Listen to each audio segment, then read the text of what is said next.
강원 CBS 라디오 오해피데이 김선일 목사의 반가운 오늘을 진행하는 저는 김선일 목사입니다. 저는 소양선교회를 섬기고 있고요.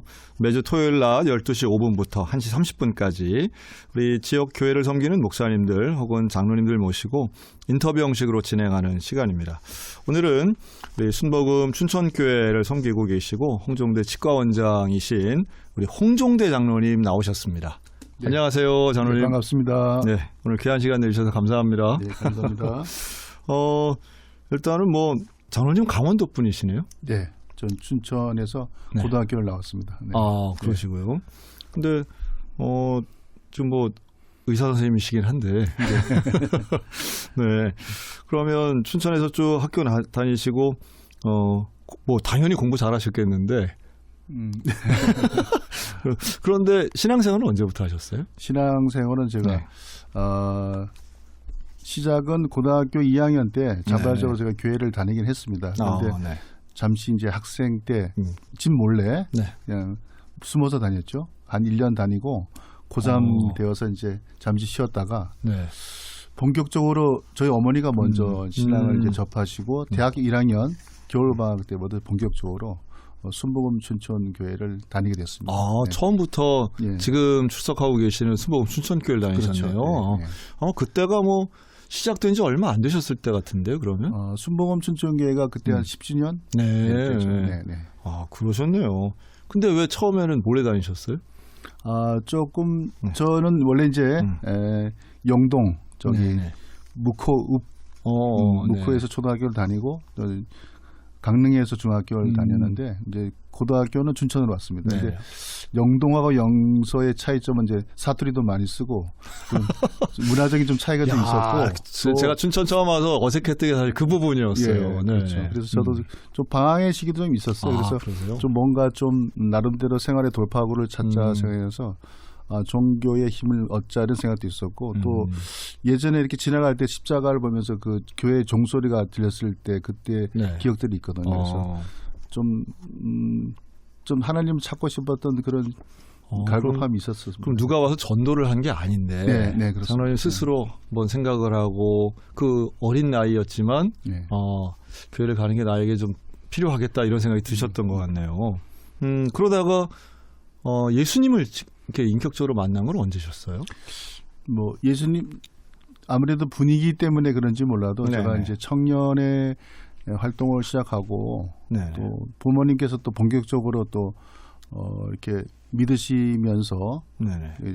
아무래도 그 기도원 집회를 많이 가게 되거든요. 기도원에서 제가 하나님을 영접했습니다. 실제로. 예.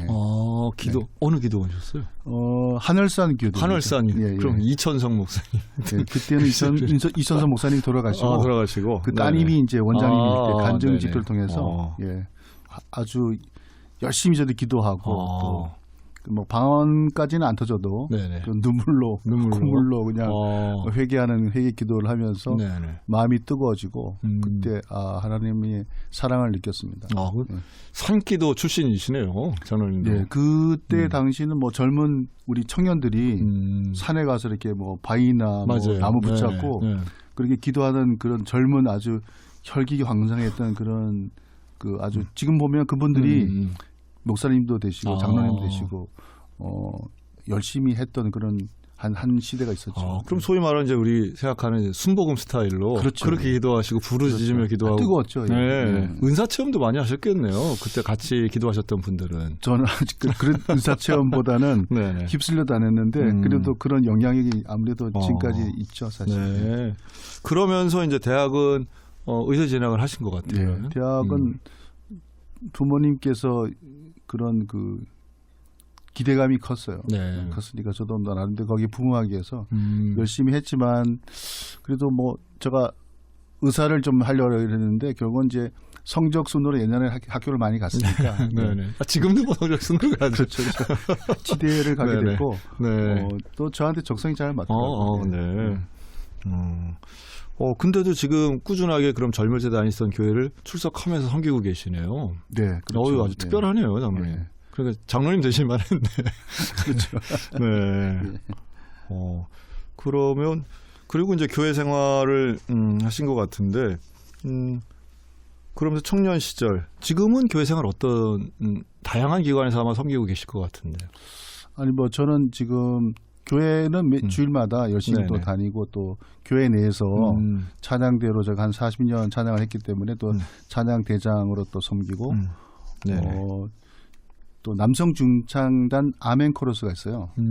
지금 한 10년 넘었는데 거기 이제 단장으로 있으면서 바리톤 파트로 제가 지금 헌신하고 있고 뭐 여기 강원 CBS 소녀소녀 합창단 여기 있죠. 또 단장도 지금 하고 있고 사회생활로는 이제 사회 단체에서 국제 와이즈맨 총재로 제가 강원하고 경기 동 북지방을 이제 아우르는 중앙지구가 있습니다. 그 중앙지구 총재로 6월달에 취임을 해서 이제 취임해서 지금 활동을 하고 있고 그다음에 유네스코 강원 협회가 있어요.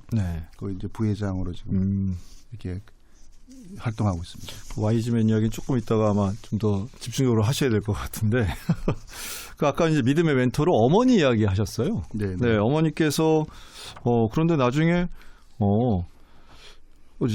부모님이 신학대학원을 다니셨다고요? 네네. 아주 공부하는 집안이시네요. 네. 저희 어머니께서 신앙의 열정이 대단하셨어요. 대단하시고 물론 이제 저희들한테 기대가 있어서 신앙의 모범을 많이 보이려고 애를 많이 쓰셨고 부단히 많이 애를 쓰시는 가운데 아무래도 권사님으로 계시면서 나름대로 교회 활동을 많이 하셨거든요. 그런데 아무래도 갈급함이 있었어서 아주 이사까지 가시면서 서울로 방배동 그 백석대학교 방배역 앞에 있는 거. 거기가 교통이 아무래도 좋으니까 거기를 또 찾아가게 되시고 거기서 3년 동안 신학대학원을 마치셨어요. 그럼 가족이랑 떨어져서 뭐 혼자 계셨던 거예요? 그렇죠. 아무래도 대단한 열정이 유학을 가신 거네요? 그렇죠. 이때 뭐 연세가 얼마나 되셨는데 이렇게까지 하셔 대단하시네요. 50대 후반이었죠. 그럼 뭐 대단하시네 이거. 그러면 공부 마치시고는 어떻게 하셨어요? 어머니는 이제 공부를 마치시고 거기가 이제 말씀이 좋으시다고. 물론 이제 목회 과정을 마치셨지만 뭐 전도사로 이렇게 나이 때문에 전도사는 채용해 주는 데도 없고 그래서 그냥 그 백석대학을 섬기셨어요. 섬기시고 그 바로 어머니께서 졸업을 하시고 저희 아버지께서는 춘천의 신동초등학교에 근무하고 계셨어요. 그래서 정년퇴임 하시면 너무 나이가 많으시니까 어머니가 졸업하시자마자 중간에 이제 명예퇴직 하시라고 아버지를 그리고 바로 그 다음 후배로 바로 이제 아버지도 이제 그 신학대학을 들어가게 됩니다. 그래서 이제 어머니가 배운 책 그대로 다 물려주시고 그대로 이제 공부하자고 그래서 부부가 함께 신앙생활을 하면서 또 학교 생활을 하고 그러니까 재밌게 두 분이 이렇게 잘 지내셨던 것 같습니다. 그 아버님도 이렇게 순종하시고 이렇게 그렇죠. 뭐 예전에 저 어릴 때 보면 부부싸움 참 많이 했거든요. 옛날 가부장적인 제도에서 절대 그 순종을 해야 되는 게 이제 부인인데 많이 싸우셨는데 결국 제가 한 중학교, 고등학교 좀 가니까 그때는 역전이 되더라고요. 역전이 돼요. 역시 그 영동 쪽 여자분들이 훨씬 더 세죠. 강력한 논리와 무장된 열정으로 승리하시네요. 그래갖고 그럼 뭐 공부하시고 신학대학원 나오시고 지금은 어떻게 사세요, 두 분 같이? 어머니께서 한 7년 전에 그 폐에 갑작스런 그 폐렴도 아니고 좀 폐석회화 같은 그런 질환으로 한 3개월 정도 투병하시고 돌아가셨어요. 그러시군요. 아버지는 지금 혼자 저기 강릉 연곡에서 지금 혼자 이렇게 살고 계시는데 또 새로운 삶이 또 있어요. 새로운 삶이 있으시군요. 그러면 새로운 순종의 삶이 또 이렇게 또 새로운 또 다른 군사분이 중간에 이렇게 아이쿠야 나타나셔서 아주 좋으신 은혜로운 분이죠. 저한테는 고마우신 분이고 그 말년에 그리고 지금 90이 다 되셨는데 지금 한 5년째 옆에서 서로 잘 좋은 그런 관계로 잘 지내고 계십니다. 하여튼 뭐 인생은 뭐 예측 불허니까요. 이렇게 또 하나님의 은혜 가운데 이렇게 사시는 모양이시네요. 그러면 어쨌든 장로님 그렇게 청년 때 혹은 30대, 40대 때는 어떻게 신앙생활 하셨어요? 이제 치과를 개원을 뭐 춘천에 하셨나요? 예, 저는 뭐 중간에 바로 이렇게 대학 6년, 네네. 군생활 3년, 그 공중보건이 3년이죠. 공보이, 네네. 그것도 이제 춘천의 동산면에서 가까운 데서 네네. 하고 바로 병원을 이제 오픈해서 지금까지 34년째. 춘천에서요? 네, 춘천에서 꾸준하게 지금 치과를 개원하고 있고 30대, 40대라 말씀하셨는데 그 시기도 저희 부모님이 아무래도 신앙생활을 열심히 하셨고 또 본을 많이 보여주셨고 그래서 열심히 신앙생활을 했던 것 같습니다. 그리고 또 저희 또 처도 열심히 또 잘 내조해주고 같이 또 교회를 어렸을 때부터 다녔기 때문에 이웃교회에서 다녔거든요. 동원감리교회. 그러니까 순복음 춘천교회하고 붙어 있습니다. 그래서 춘천 분이시네요. 네. 그래서 같이 이렇게 서로 동역자로 잘 지냈습니다. 네. 근데 사실은 이제 의사 선생님들 보면 그 전문 직종 중에 가장 어떤 그 선교적 헌신도가 높은 직종이라고 해야 되나? 이렇게 보면은 뭐 법조인들이나 다른 직종 직군에 계신 분들보다 훨씬 더 선교에 좀 열정을 갖고 연합적인 운동도 더 잘하시는 것처럼 보이거든요, 실제로. 네, 뭐 아무래도 직업적으로는 우리나라가 그래도 후진국에서 개발도상국 지나고 선진국 오면서 그 의사들의 역할들이 그래도 좀 발전적인 그런 역할도 있었는데 되돌아보면서 선교지를 가보면 굉장히 열악했던 우리가 어렸을 때보다 더 열악했던 그런 의료 환경을 보거든요. 그러니까 아무래도 열정이 더 생기게 되고 또 그런 선교하는 도구 중에서 이 의료가 굉장히 많은 그 어필을 한다. 나타냄이 또 크고 또 아무래도 경제적으로 융택하니까 그 치간적 또 그런 경제적으로도 도울 수 있는 그런 위치에 있다가 보니까 더 많이 열심히 하지 않나 이런 생각을 해봅니다. 그러니까요. 우리 그 간호사 선생님들도 마찬가지고 상당히 어떤 인종이나 지역 문화를 초월해서 사실은 섬기거나 봉사할 수 있는 참 좋은 직업이다 하는 생각이 드는데 또 보면은 이렇게 생명의 중요한 자리와 시간들을 이렇게 눈으로 보시면서 다들 좀 느끼는 것들도 좀 많고 시들도 잘 쓰시더라고요. 어떤 그런 자기 생각을 이렇게 정리하고 쓰시는 데 있어서 뭐 성향은 좀 다르시더라도 생명에 대한 중요성 또 조금 다른 면이긴 하지만 의료 전문인일수록 생명 앞에서는 좀 겸손해지시는 분들도 많고 그래서 하나님의 존재를 더 많이 좀 믿으시는 거 아닌가. 확실히 복음화율이 좀 높으신 것 같더라고요. 아무래도 주변에 그런 시선들이 기대감이 좀 크죠. 네네네. 또 그리고 저런 역할을 해줬으면 좋겠다는 그런 기대감이 커서 또 집중적인 그런 관심도 받고 또 자리도 보면 이렇게 뭘 해주세요라는 자리도 많이 주시고. 그렇죠. 저도 사실 뭐 제가 하고 싶다고 되는 게 아니라 주변의 겉면 때문에 이렇게 자리까지 이렇게 가달라고 하면 제가 또 이렇게 따라가지고 또 제가 또 해야 될 책임이 있구나 하면 또 거기에 대해서 책임과 의무를 다하려고 애를 쓰고 그런 부분이 아닌가 좀 생각합니다. 그리고 왜 그 저개발 국가일수록 치아 관리가 그렇게 안 좋다면서요? 맞습니다.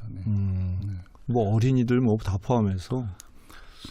그렇죠. 환경이 그런 건강을 다 지배하는 거죠. 사실은. 우리가 볼 때는 뭐 물 안 좋고 식량이 없으니까 이제 배고파서 뭐 이게 더 클 것 같은데 실제로는 치아 상태, 이 구강 건강 상태가 그렇게 안 좋아서 이게 모든 것에 다 영향을 미친다고도 하는 거 제가 본 것 같은데. 역시 관심이 중요한데 관심을 좀 덜 가지면 아무래도 방치되니까. 그리고 뭐 저희들도 어렸을 때 제가 처음 오픈했을 때만 하더라도 주변에 충치가 참 많았어요. 요즘은 애기들이 충치가 별로 없어요. 많이 줄었죠. 부모들이 관심을 갖고 환경이 좋아지고 그다음에 그 교육이 또 앞서 있고 하니까. 근데 이제 후진국 갈수록 교육도 안 돼 있고 또 방치돼 있고 또 칫솔이나 이런 인프라가 안 갖춰져 있는 거예요. 환경이 안 되니까. 그렇겠네. 먹기 힘든데 뭐 제가 먹을 것도 없는데 무슨 칫솔하고 치약사 이렇게 그 필리핀 아이따 쪽을 제가 이제 그 선교를 몇 번 갔는데 거기는 뭐 그런 의료 환경보다는 당장 못 먹어서 영양실조에 걸리고 실제 죽기까지 하는 애들이 있거든요. 현재도 그렇습니다. 그러니까 그런 애들은 밥 한 끼를 줘도 그 한 끼를 가져가서 가족끼리 나눠 먹고 아직도 그런 열악한 실정이니까 뭐 굉장히 힘들죠. 근데 오히려 이게 중진국 좀 가서 이렇게 네네. 뭐 사탕이나 과자나 이런 간식을 많이 먹고 방치된 애들 그때가 제일 많이 썩었던 거고 오히려 원시 시대 있잖아요. 우리 조선 시대 뭐 아주 과거에는 오히려 치아들이 건강했죠 사실은. 그래요? 그러면 먹을 게 없으니까 치아 건강은 오히려 괜찮았던 것 같아요. 식생활이 달랐으니까. 그렇죠. 예를 들면 100년 전에 네네. 우리 생활을 되돌아보면 그때는 먹는 자체가 한정돼 있잖아요. 그렇죠. 그러니까 치아 관리는 생각보다 잘 되는 것 같아요. 이게 문명의 질환인 것 같아요. 좀 그렇네요. 그 당류 이런 거 그렇죠. 먹고 시도 때도 없이 먹고 먹는 게 참 중요하겠네요. 확실히 단 거 먹으면 안 좋겠죠, 치아에. 그렇죠. 뭐 요즘 단 걸 어린애들도 단 걸 싫어하는 애들도 있어요. 왜 안 좋아가지고 별로 느낌이 없으니까. 그래서 부모들이 교육을 잘 시키는 거죠. 오히려. 근데 왜 최근에 그 유행했던 탕후루인가? 그거 있잖아요. 왜 설탕 덩어리 막 깨물어 먹고. 그건 애들이 직접 가서 자기들이 사 먹는 거니까. 중고등학생들 뭐 아니면 이제 초등학생들 애들이 좀 많이 먹는데 교육이 좀 잘 되니까 저한테는 이렇게 많은 학생들이 안 오던데. 보면서 달기도 하지만 이게 딱딱해서 그걸 깨물어 먹으면 되게 안 좋은 거 아닌가 뭐 이런 생각도 했었는데. 장로님 그렇게 이제 해외 선교도 가시네요. 그러면 해외 선교는 저희 그 분위기가 이렇게 해외 선교를 가자는 열정을 가진 분들이 있어요. 근데 해외 선교도 뭐 의료 선교를 가는 경우도 있고 또 찬양단에서 저희들이 이제 찬양을 통해서 하는 선교들이 아무래도 그 선교의 그런 방향에서는 좀 좋은 부분이죠. 왜냐하면 저희 일본 선교를 한 5번 정도 다녀왔는데 찬양 팀을 이뤄서 찬양으로 이렇게 선교할 때 그런 또 효과가 있거든요. 선언하고 선포하고 하는 그런 선교로 찬양 선교. 그다음에 이제 필리핀 선교 같은 경우는 제가 한 번은 의료 선교, 한 번은 선교 팀을 이뤄서 방문 선교죠. 방문 선교는 가서 이렇게 저희 선포하는 그런 선교도 있지만 베푸는 선교죠. 베푸는 선교 또 가서 이렇게 견학하는 선교 또 저 봄으로 그렇게 선교를 감으로 인해서 저희들이 깨닫는 게 저희가 더 많아요. 사실 은혜는 저희가 더 받고 그렇죠. 그 아까 아이타 부족 말씀하셨는데 그게 피나투보 그 화산 그 인근에 있는 뭐 필리핀에서 가장 큰 규모의 이제 화산 폭발인데 이게 한 20년도 훨씬 전이죠. 근데 저도 거기 한 2번 가봤는데 가보셨습니까? 대부분 이제 필리핀 선교를 가면 이제 많이 아이타 부족을 가긴 가는데 또 최근까지도 갔다 오신 모양이에요. 이제 저희 순복음 춘천교회가 매년 그렇게 그룹을 선교팀이 가는데 한 번 가는지도 않고 2번씩 이렇게 2번도 가고 최소한 한 번은 갑니다만 자주 다니죠. 저희 그 이수영 담임 목사님께서 거기 그 아이타족 선교를 위해서 굉장히 열심히 하시는 그 박철환 선교사님이 계세요. 그 박철환 선교사님이 순복음 춘천교회 출신이고 또 저희 교회에서 부목사까지 하셨어요. 그래서 그런 친분 관계가 있다 보니까 거기서 이제 센터를 만들어서 그 선교센터도 있고 의료센터도 있고 또 이렇게 학생들 직접 가르치는 또 신학도 하시고 굉장히 예전에는 규모가 작았는데 한 20년 되니까 규모가 굉장히 커지고 그 지역에 한 25만 명 정도 되는 그 아이타족들이 예전에 미국의 인디안들이 백인들에 의해서 쫓겨났잖아요. 똑같이 그 지역에 살던 인원 원주민들이 그 이렇게 밀려오는 말레이족 이런 쪽에 그 주민들에 의해서 밀려서 산으로 밀려가는 거예요. 그러니까 이제 지주들이 땅을 이렇게 넓히면 그분들은 살 데가 없어요. 그래서 자기들이 농사를 지으면 또 쫓겨나고 요 갈 곳은 피나투보 산이었는데 거기에 또 이제 하나님의 설미가 계신지 몰라도 피나투보 화산이 폭발할 때 화산재가 평지에도 한 1m씩 쌓이는데 산에는 더 쌓였거든요. 그분들이 많이 죽었어요. 왜냐하면 뭐 사산재로 인해서 먹을 것도 없고 또 그분들이 내려오면 핍박받고 다시 또 올라가야 되는데 그 화산재는 농사도 못 짓고 이런 곳이니까요. 그리고 강도 보니까 강이 없더라고요. 강이 원래 있었는데 그 하산재가 다 덮어가지고 그렇죠. 그 물이 내려는데 물길이 다 이렇게 갈라져요. 다. 맞아요.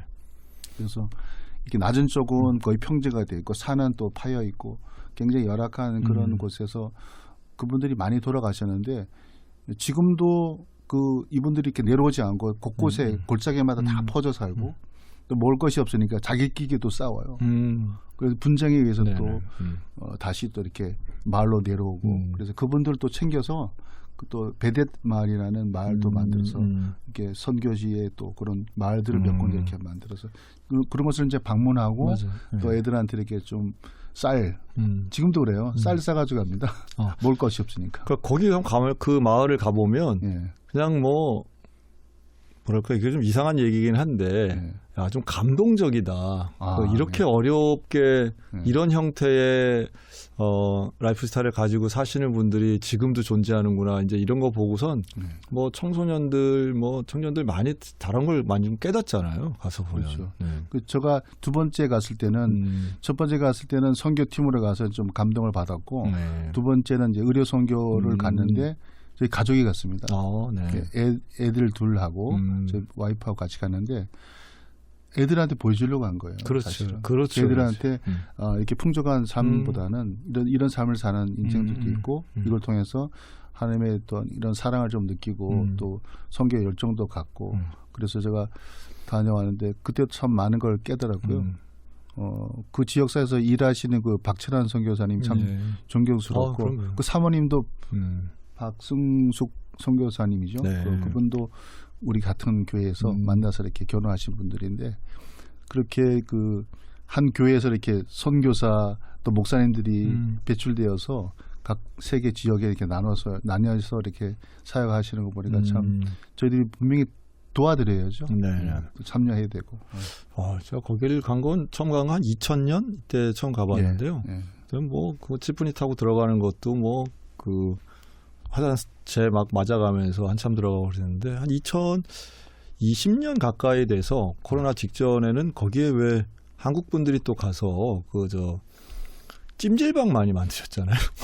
거기에 온천을 해가지고 그래서 이런 시설이 다 있네 하고 한 20년 어간에 그 피나투보 화산재의 그 지열을 이용한 그런 좀 화려한 찜질방 이런 것도 만드셔가지고 거기 또 뭐 취업을 시키네 만에 또 이런 사업도 하시는 분들이 있더라고요. 한국 분들 중에.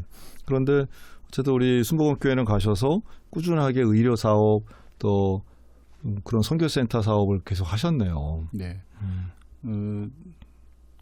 그리고 또 그 지역사회에서 청소년들을 이제 그 신학교를 이제 세워서 그 신학생들을 순복음 춘천교회에서 이렇게 초대를 했어요. 아이따 청년들을요?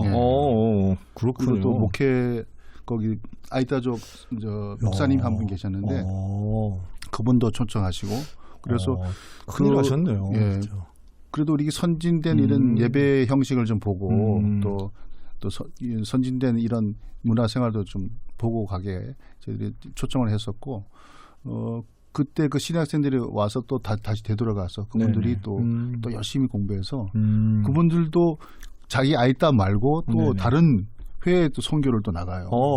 그렇죠. 산부족들이 많잖아요. 그런 부족들. 그 지역에 또 그분들이 또 이렇게 선교 사업을 또 하고 그 교육 사업도 많이 하죠. 근데 아직도 그 산에서 안 내려온 분들이 많아요.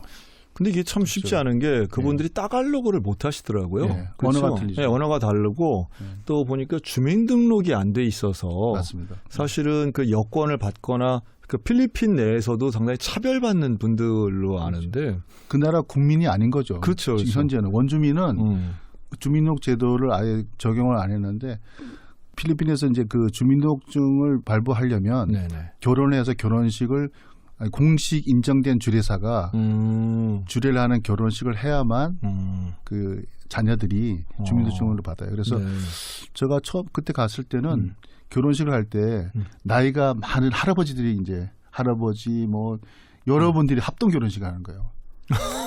그래서 신랑이 이제 할아버지다 이거죠. 네, 신랑 신부가 할아버지 할머니인데 그분들이 아직까지 결혼식을 안 올린 거예요. 그래서 그 마을마다 돌아다니면서 교회에 불러서 합동 결혼식을 시켜서 그분들이 필리핀 국민이 되게끔 만들어주는 거예요. 그런 사업도 중요하고 또 진짜 중요한 사업은 그분들이 원주민의 말이 있어요. 네네. 근데 까달라고 걸 모르니까 이제 많이 배우긴 배우겠지만 어린 애들은 이제 배워서 학교에서 배우는데 거기는 문자가 없습니다. 문자가 문자. 그러니까 네. 기록된 책이 없는 거예요. 그래서 성경을 그 나라 말로 까달라고로 해서 성경책을 만드는 사업을 또 하시더라고요. 제가 그때는 한 10년 전에 가봤는데 그때 미국인 남편과 그 아이따족의 부인하고 이제 결혼해가지고 그분들이 성경 사업을 하는데 최초로 그 아이따족의 언어로 된 언어는 아니지만 그런 그 말로 된 어쨌든 문자로 된 그 성경책을 이제 번역하고 계시더라고요. 그 번역 사업도 하고 우리 대한민국도 사실 우리나라도 예전에 선교사의 그런 희생 때문에 그럼요. 저희들이 이렇게 하나님의 그 예수님을 믿게 되고 또 그런 부분인데 거기도 마찬가지 그 민족을 하나님의 길로 인도하는 그런 사업을 참 열심히 참 잘하는 것 같아요. 대단하네. 근데 그 청년들을 우리 춘천으로 이렇게 초청할 때에 그러면 그런 과정들을 통해서 어쨌든 시민권도 획득하고 여권도 있었으니까 들어왔을 거 아니에요. 그렇죠. 여권 다 만들고 네. 그런 사업하는 그건 그 박찬환 목사님께서 능력이죠. 네. 그런데 거기도 참 지금은 너무 열심히 하시다 보니까 혼자 힘으로 다 못해서 딸 사이가 지금 같이 도와주고 있어요. 네. 1년에 방문하는 분들이 굉장히 많아요. 그래서 방문하시는 그런 우리 그 선교를 가시는 분들이 가서 그 체험도 하고 또 선교비도 내고 또 이런 그런 선교 사업을 같이 동참하고 그러므로 해서 점점점 이제 그 선교센터가 지경이 넓어지는데 예전에는 어려움이 있을 때마다 급하게 이렇게 카톡으로 힘듭니다. 장로님 어떻게 근데 도와주십시오. 절박한 내용들이 쭉 떠요. 그러면 이제 거기 또 감동하신 우리 권사님들이 또 가서 또 이렇게 헌신하고 저희 교회에서도 뭐 교회 하나 이렇게 세워주세요 하면 비용이 뭐 100만 원 단위, 1000만 원 단위인데 사실 그 비용들 중에 작은 비용으로도 할 수 있는 것들이 있고 그런데 많은 헌신을 했죠 사실은. 춘천뿐만 아니라 전국적으로 후원하신 분들이 좀 많이 그렇겠죠. 네네. 그런데 그 연장선상인 것 같은데 교회에서 또 선교관도 운영하신다고요? 교회에서요? 네네. 뭐 저희 순복음 춘천교회 선교관보다는 이제 그 피나투보 그 주변에 현지의 선교관, 네. 현지의 선교관도 있고 선교센터라 그러죠. 네네. 그러니까 그런 센터가 굉장히 규모가 작으면 안 되고 커야 되기 때문에 집회를 하면 한 500명 정도 막 모이고 그 뜰에서 또 그래서 그 선교센터가 굉장히 커졌죠. 그리고 신학생도 또 교육을 시켜야 되고 제가 알기로는 지금 한 200~300명 정도 학생을 지금 이렇게 후원을 받아가지고 그렇게 지금 고등학생들 같은 경우는 한 10,000원, 20,000원 정도면 월 2만 원 그 정도 되면 이렇게 교육을 시킬 수 있는가 봐요. 그래서 이제 그런 후원자를 이렇게 연결시켜 가지고 먹고 자고 하는 걸 다 해결해야죠. 네, 그렇게 하고 또 중간에 그 의료센터 같은 곳은 그 부분에 군부대가 있어요. 그 군부대가 왜 있냐면 그 안에 반군이 있어요. 그렇죠. 그러니까 이제 정부에 반하는 그런 반군들이 이제 출몰해서 이제 원주민들을 좀 괴롭히기도 하고 또 가끔 이렇게 전투가 요즘은 없겠지만 그 당시 뭐 그런 얘기가 있어서 그 검문소가 있고 또 군부대가 이렇게 있더라고요. 그 통과하는데 그 부근에 이제 의료센터가 있어요. 그래서 제가 의료센터에 가서 이제 봉사를 할 때 보니까 일반 지역 주민들도 오시고 군인들도 오시고 또 뭐 아이따족도 와서 진료도 받고 그 진료센터를 노원구 어떤 교회에서 이제 기증하신 것 같아요. 그래서 노원 의료센터라고 써 있더라고요. 거기에 이제 치과 진료실도 있는데 기계가 작동이 안 돼서 저는 제가 가져간 기계하고 이렇게 장비로 치료를 해주고. 이런 의료센터를 운영하는 건 쉬운 게 아닌데. 그렇죠. 그 약국이 이렇게 있는데 그 약장을 보니까 약도 참 많아요. 그래서 제약회사에서도 이렇게 수분하고 또 보통 의사들이 보통 뭐 스폰 같은 걸 이제 제약회사 많이 받으니까 그런 걸 통해서도 들어오겠지만 그 약도 그 잘 이제 배분해야 되니까 그런 운영도 잘 하고 계시고 그것도 담당하시는 또 관리자분이 계세요. 그리고 그 센터가 아이따족하고 연결되는 중간에 길목에 있어서 이제 쉬어가는 쉼터 또 학생들이 공부하는 기숙사 겸 그다음에 또 신학생들이 이제 다니면서 이렇게 중간에 거쳐서 이렇게 거점 그런 교회 기능 그런 기능들을 다 하고 있고 아주 사역을 너무 잘하고 계십니다. 그렇네요. 그 사실은 의료 선교에 대한 관심들이 상당히 있는데 또 이런 어떤 역량들을 좀 잘 체계적으로 집중하거나 같이 하실 수 있으면 더 좋겠다는 생각도 드네요. 사실 그렇죠. 개교회 중심으로 하는 선교 사업이지만 또 연합해서 하는 것들도 얼마나 필요하고 현지에서는 훨씬 더 효과가 있을 텐데 장로님 역할이 좀 필요하겠다. 어떻게 그 주변에 같이 이렇게 의료인들과 함께 사역을 하시거나 이러신 적은 없으세요? 이런 부분들을 하시는 분들이 주변에 계세요. 저도 뭐 타교에 의료 팀들이 있더라고요. 그렇죠. 예, 팀들이 있고 저희는 뭐 팀까지는 아니고 저도 이제 뭐 일회성으로 갔기 때문에 계속 이어지는 건 좀 힘들지만 계속 오시는 분들이 있고 제가 이제 유튜브를 이렇게 보니까 올해도 어떤 한 분이 이제 그 한 팀을 이루어가지고 가서 치과 진료를 하는 그런 내용들이 뜨더라고요. 그래서 그리고 거기는 저희들이 안 가도 지역에 있는 치과 의사, 내과 의사들을 고용해가지고 일주일에 한 파트타임으로 고용 의사들이 있긴 있습니다. 그러면 장로님 가셔서 그 진료하셨던 그 진료 보셨던 현지 환자들 중에 뭐 인상 깊게 기억나시는 분 없으세요? 제가 처음 당황스러웠던 게 트랜스젠더. 트랜스젠더. 필리핀 좀 많으시죠? 네, 그쪽에는 생각보다 좀 빈도수가 높아요. 맞아요. 제가 한 30명 봤는데 한 두세 명이 그런 분들이었어요. 네, 그럴 수 있죠. 몸은 남자인데 이제 여장을 하고 하는데 치아도 단단해서 잘 안 빠지고. 쉽게 생각했다가 치아가 여성하고 남성이 달라요? 그렇죠. 아무래도 틀리죠. 그래요? 이것도 조금씩 틀립니다. 남자께도 단단하고. 단단하죠.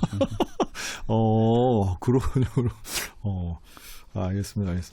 그 선교사님도 그렇고 선교사님들에 대해서도 뭐 비슷하신 아까 이제 했던 이 얘기를 해야 되겠네요. 그리고 이제 선교하셨던 사역은 그렇고요. 국제 와이즈맨. 국제 와이즈맨. 와이즈맨의 총재가 되셨어요. 이 국제 와이즈맨은 제가 이제 와이즈맨을 처음 한 25년 전에 권유로 이제 제가 그 국제 와이즈맨 봉사 클럽이라 해서 제가 국제 봉사 클럽이다 해서 제가 참여를 하게 됐고요. 또 국제 로타리도 이제 참여했는데 국제 로타리는 한 몇 년 하다가 이제 그만두고 와이즈맨 활동만 이제. 이제 와이즈맨이라고 하는 게 사실 WCA, YMCA. 그렇죠. YMCA를 활동을 하시는 거죠. 남자들에게는 맨, 여자들에게는 우먼이 아니라 매넷이라고 하더라고요. 그 매넷 ETTE라고 이제 뒤에 미사리오가 붙는데 아름답다 뭐 그런. 글쎄요. 그런 뉘앙스가 있는 그런 어미인데 아름다운 분 뭐 이렇게 해서 매넷이라는 그런 명칭을 주고 링은 우리 반지잖아요. 그 반지 그런 개념인데 링은 이제 딸려 있다. 그래서 이제 우리 자녀들을 링이라고 부르죠. 그래서 맨으로 형성되어 있고 매넷이 옆에 있고 그다음에 링이 있고 그래서 링들의 모임인 매넷 모임도 있고요. 또 그다음에 자녀들 위한 유스 그런 와이즈도 있고 그 YMCA도 거기 또 있습니다. YMCA도 유스 팀들이 있거든요. 그렇죠. 그렇게 해서 YMCA를 적극적으로 돕는 그런 단체고 처음 시작도 YMCA를 협력해주는 그런 단체로 시작해서 국제 단체로 이렇게 발전된 그런 태생이 원래 이제 YMCA를 통해서 있고 그 YMCA가 그 청소년 기독 청소년 회의잖아요. 그럼요. 그러니까 예수님의 그 가르침에 따르는 그 뜻을 똑같이 다 같이 가고 동역하는 시니어 팀이라고 보시면 될 것 같습니다. 그러니까 우리나라에서 사실 제일 오래된 네. 기독사회 단체가 사실 YMCA인데요. 그렇죠. 네. 전통도 있고 네. 또 뭐 일제 강점기 때부터 사실은 그렇죠. 이런 사역들을 감당해 온 네. 단체여서 네. 그 전통성이 분명히 있는데 그럼 국제 와이즈맨 클럽 국제 연맹 이게 정식 명칭인가요? 그렇죠. 국제 와이즈맨. 네, 국제 와이즈맨. 네, 맞습니다. 네. 그러면 이게 뭐 춘천 지부인가요? 아니면 그 강원도? 네. 저희가 이제 강원 지구라고 예전에는 표기를 했는데 강원 지구의 구성원들이 이제 경기 동지방하고 네. 경기 북지방 굉장히 넓은 지역인데 그렇네요. 그래서 이제 국제 와이즈맨 한국 중앙지구라고 합니다. 중앙지구. 그러니까 중앙지구로 이제 명칭이 이제 바뀌었고 넓죠. 사실 경기 동지방 하면 성남 그렇죠. 다 포함이 되어 있고 경기 북지방 하면 고양, 일산 다 포함해서 의정부까지. 예. 근데 지금 그 예전에 그 강원 지방이라고 있었습니다. 춘천을 주위로 해서 이 강원 지방이 20개 넘는 그런 클럽이 있었고 세계에서 제일 활성화되어 있는 클럽이었어요. 그런 지방이었었죠. 그렇네. 와이즈맨 클럽이 여기가 제일 활성화되어 있다고. 제일 활성화되어. 그래서 원래 이 국제 와이즈맨이 원래 아시아 지역이 있었는데 아시아 지역, 그다음에 뭐 미주 지역, 그다음에 뭐 유럽 지역 이렇게 나눠져 있잖아요. 그런데 아프리카 지역 이렇게 해서 이렇게 나눠져 있는데 그 지역이 한국이 이렇게 떨어져 나오고 인도가 떨어져 나오고 그래서 아시아가 인도의 지역이 하나 생겨 있고 아시아 지역이 기존에 있었고 그다음에 한국 지역이 있어서 한국이 인원이 많습니다. 제일 많은 데는 이제 인도. 네. 그다음에 이제 한국. 인도는 사람 많으니까 뭐 그렇다 치고 우리가 또 이렇게 많다는 건 사실 일본이 한 2,000명 정도 되고 지금 한국이 한 6,000명 정도. 그래요. 그럼 구체적으로 이제 어떤 사업들을 주로 하시나요?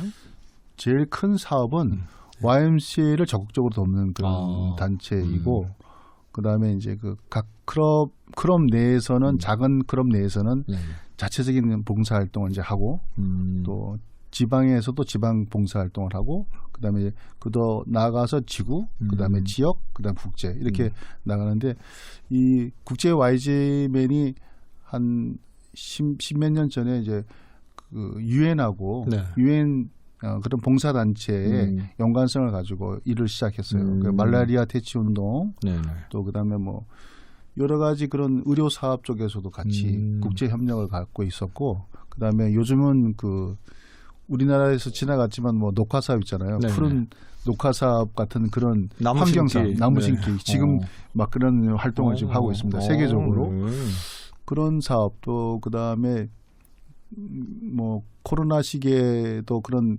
그러니까 급하게 뭐 예산을 집행하는 그런 것도 있었고 우크라이나 전쟁 발발 후에 그런 모금 운동도 있었고 그러니까 국제적으로 이슈가 생기고 어떤 상황이 생기면 거기에 대해서 이제 저희들이 즉각적으로 반응할 수 있는 그런 거와 그다음에 이제 예전부터 청소년이나 아동에 대한 인권 보호, 여성의 인권, 그다음에 또 인권 사각지대에 있는 그런 것을 발굴하고 사회 문제가 되는 부분들을 이렇게 일으켜서 저희들이 서로 토론하고 또 해결 방법을 얘기하고 또 이렇게 거기에 대해서 또 서로 토론해서 사회 문제화시키고 이슈화시키는 그런 일들을 하죠. 네.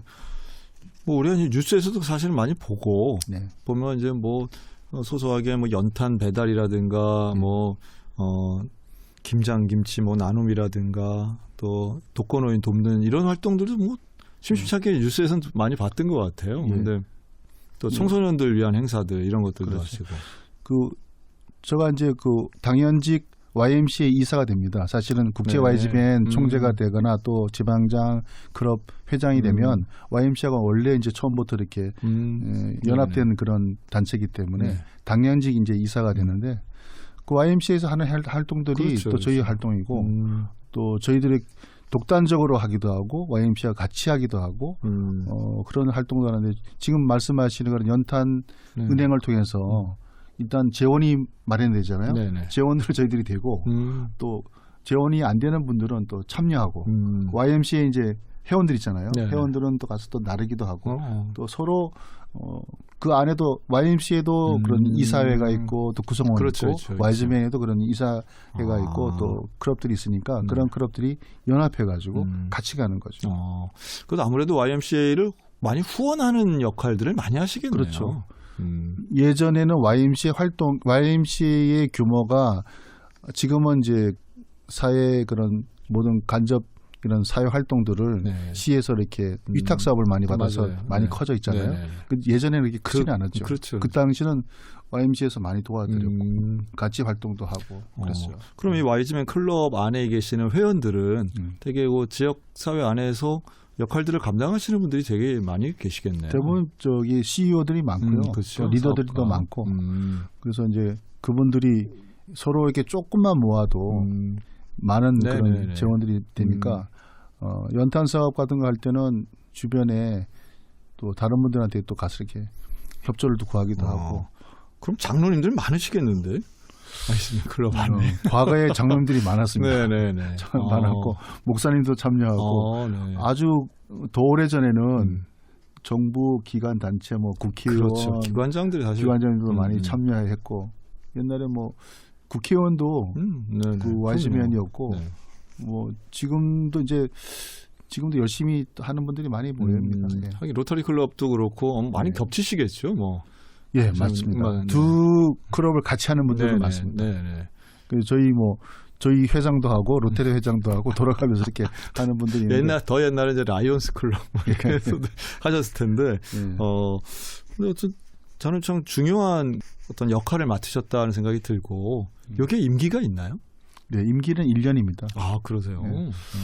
네, 1년이고 이제 바로 후임자가 생겨야 되는데 지금 후임자가 없어요. 지금 고민하고 있습니다. 그러면 회장 말고는 뭐가 있어요, 임원이? 국제 YG맨 총재. 예. 총재 말고는 뭐 다른 부총재 총재가 있는데 그 총재가 직전 총재가 있고 다음 차기 총재가 있어서 부회장은 없습니다. 차기 총재, 차차기 총재가 이렇게 있는데 명칭이 아주 직관적이네. 차기 총재, 차차기 총재. 예. 왜냐하면 이제 그 다음 순서를 기다리고 또 준비하고 그렇군요. 사실 그 차기 총재도 할 일이 있어요.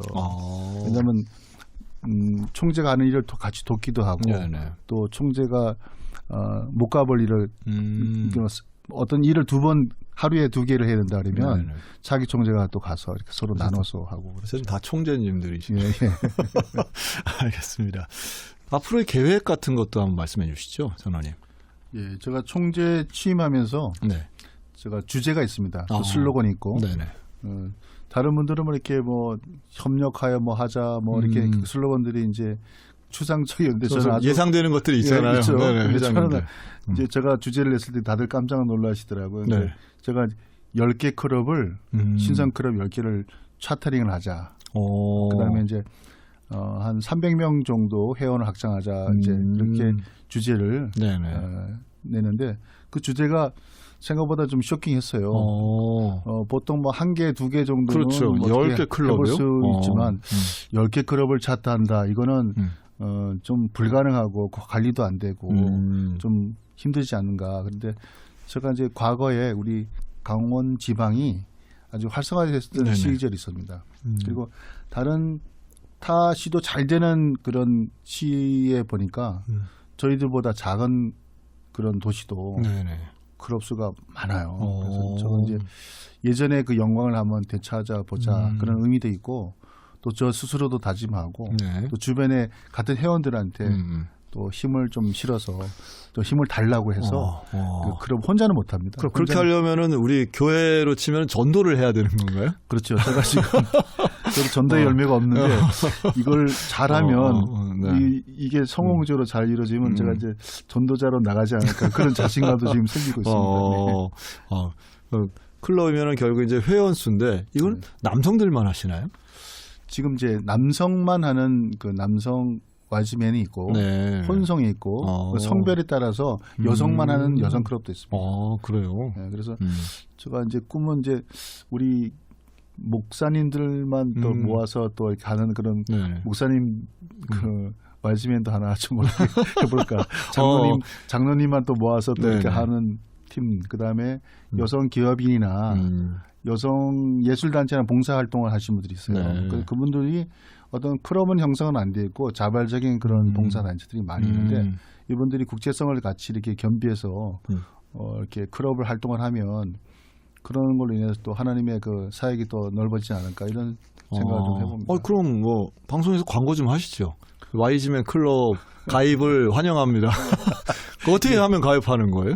가입은 뭐 네. 지금 인터넷에 치면 현재는 이제 그 한국 지역이 이제 나오는데 네. 그 내용을 보시면 여기 이런 일을 하는구나 하고 일단 소개는 다 나오죠. 네. 요즘 뭐 SNS가 잘 돼 네. 있으니까 그렇게 보시고 치과 그러니까 저 치과를 오시라는 건 아니고 순봉 춘천교 홍중대 장로가 이런 일을 하니까 저와 같이 동력하고 싶은 분들은 뭐 이렇게 연락을 하면 인터넷 다 전화번호 있으니까 같이 좀 동력해 주시면 감사드리고. 너무 좀 성의가 없으신데요. 인터넷에서 네, 전화번호 YG맨 클럽 네, 다양한 활동을 하고 있고 이런 클럽 활동을 통해서 사회를 섬기고 지역을 함께 섬기자 이제 이런 말씀이신 것 같아요. 그리고 또 하나 장로님 하시는 거 보니까 CBA 소년소녀 합창단. 네. 또 유네스코 협회 연맹 부회장도 하시네요. 네, 네. 유네스코 협회 연맹이 있네요. 우리 강원도에. 네, 유네스코는 세계 유산을 발굴하고 그렇죠. 또 유엔 단체잖아요. 네. 이런 문화 교류를 이제 많이 하면서 결국은 이제 평화 증진 이걸 애쓰는 그런 단체죠, 사실은. 근데 지금 유네스코는 이제 양분화된 국제 단체로서 그런 문화를 이렇게 그 문화 단체 이렇게 뭐랄까 세계 유산을 발굴하고 네네. 유지하는 그런 곳도 있고 저희들은 민간 단체로서 평화나 문화 교류 이런 데 이제 중점적으로 하는데 여기도 역사가 좀 깊습니다. 그렇죠. 막연히 잘 들어보긴 많이 들어봤는데 아무래도 이제 평화를 갈급하는 게 일본의 히로시마가 그 원자 폭탄이 떠져서 거기 평화공원이 있습니다. 그래서 히로시마하고 처음에 춘천시였고 나중에 이제 강원도와 이렇게 자매결을 맺어서 한 20년째 교류가 있습니다. 히로시마하고 춘천시가요? 네.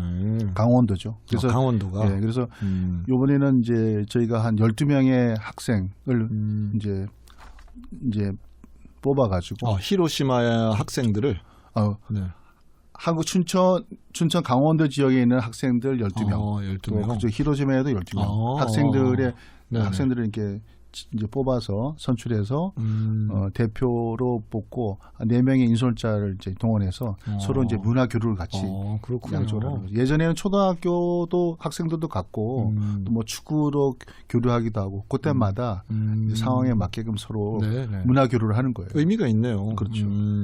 그럼 중고등학생들이 주로 가겠네요. 그러면. 예. 네.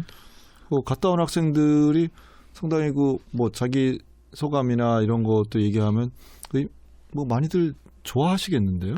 그렇죠. 이제 한국 학생들 12명이 이제 히로시마에 가면 이제 홈스테이를 하고 그다음에 거기 문화 유산을 이렇게 다 방문하고 또 인솔자들이 서로 이제 교류를 하고 또 끝나면 바로 이제 또 이게 춘천 와서 또 교육청도 방문하고 각 학교도 방문하고 뭐 레고랜드 뭐 이렇게 문화시설을 다 같이 보고.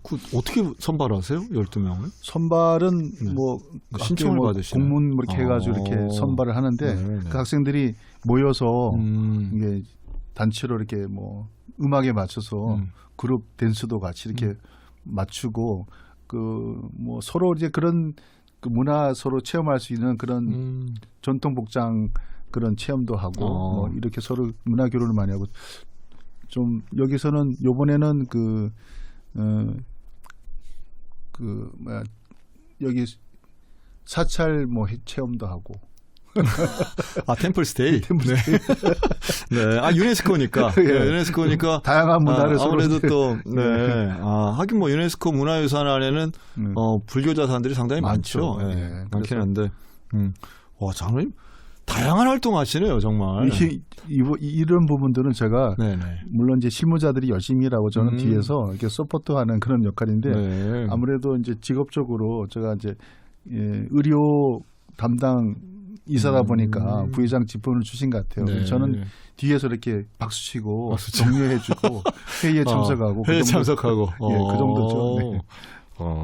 그러니까 이런 다양한 일들이 사실은 지향하는 바는 같은 방향이죠. 사실은 네. 평화와 더 좋은 미래와 그렇죠. 그리고 네. 지역사회 협력과 이런 것들인데 이거 저는 교회에서도 다양한 활동하시고 또 지역을 위해서도 사회와 미래를 위해서도 이런 여러 가지 일들을 하시는데 이거 참 앞으로의 장로님의 역할들이 더 커지겠는데요. 그러면 뭐 아직까지 이것은 혼자 하는 일이 아니고 그렇지. 여러분들이 또 그 안에 또 회장님도 계시고 또 여기에 또 열정을 내는 분들이 많아요. 근데 부회장이 뭐 저 혼자가 아니고 부회장이 좀 많습니다. 그러세요. 예. 그래서 역할들을 다 나눠서 조금씩 하고 또 중요한 것은 이렇게 혼자 안 되고 같이 협력해서 해야 되기 때문에 많은 인원들이 모이는 게 중요하죠. 많은 인원들이 같이 조금씩 십시일반 나눠서 일을 잘 감당하고 또 전통이 있으니까 그걸 잘 계승해서 이어져가는 일에 중단 없이 하는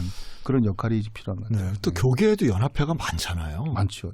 뭐 우리 성시와 운동본부부터 뭐 장로회 연합회 뭐 다양한 모임들이 있는데 이게 이제 어떤 구심점을 가지고 또 통시적으로 그러니까 누구 회장 때는 잘 되고 뭐 이런 게 아니라 계속해서 이어져 가는 게 참 중요한데 장로님 그런 중간다리 역할도 왜냐하면 지자체 혹은 사회단체 또 우리 교회 연합회 이런 것들의 그 중간다리 역할도 누군가는 좀 해주셔야 되는데 장로님 같은 분 하시면 좋겠네요. 기존에 그 교계 우리 장로님들이 장로연합회도 있고 맞아요. 앞에서 열심히 하는 분들이 참 많아요. 달란트 가시는 분들이 좀 많고 저는 옆에서 그렇게 뭐 도와달라면 도와드릴 수 있죠. 그리고 뭐 이번에도 무슨 우리 그 성시아 운동본부에서 축구 교류가 있더라고요. 목사님 팀도 있고 일반인 팀도 있고 뭐 교인 팀도 있고 뭐 경찰서 뭐 이렇게 해서 이렇게 각 공공기관 그래서 축구 대회를 하는데 뭐 스폰을 하라 해서 제가 조금 했습니다. 그러니까, 박수 쳐드리겠습니다. 그러니까 뭐 혼자 할 수 없고 여럿이서 조금씩 이렇게 도와드리면 좋은 그런 팀들이 돼서 그분들이 또 힘을 얻고 또 선교 활동에 또 애를 쓰는 그런 장이 되지 않겠습니까? 사실 교회 역할도 중요한데 지금 순복음 춘천교회가 사실은 우리 춘천을 또 대표하는 교회 중에 하나로서 활발하게 하시잖아요, 활동을. 네.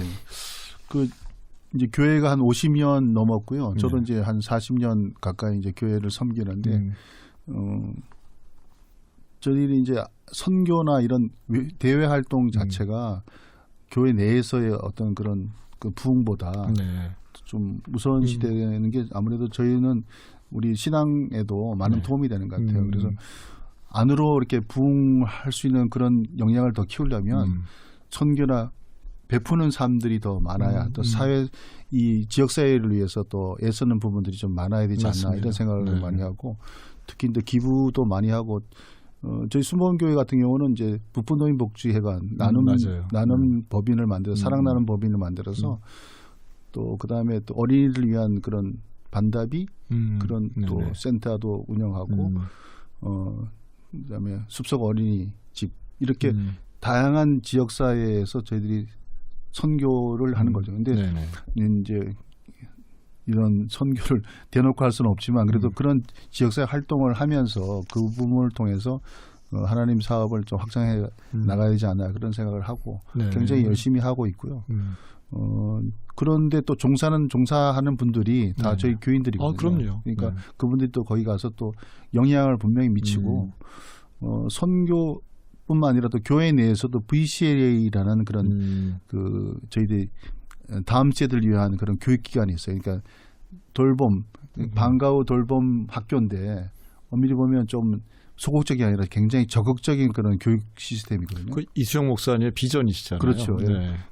그런 부분들 보면 우리 자녀들이 저희들이 교회 젊었을 때 그런 열정보다 너무 미약해요. 그리고 언제 저들이 실족하지 않을까 굉장히 나약한 그런 신앙을 보이는데 참 두렵죠. 제가 제일 그렇게 두려운 부분들이 우리 젊은 세대들이 이렇게 좀 더 열심히 하지 않는 부분에 참 우려를 하고 있는데 그 다음 세대 공들이고 애쓰고 잘 이렇게 맞아요. 양육해야 될 그런 그게 굉장히 절실한 시기가 아닌가 저는 생각하고 있습니다.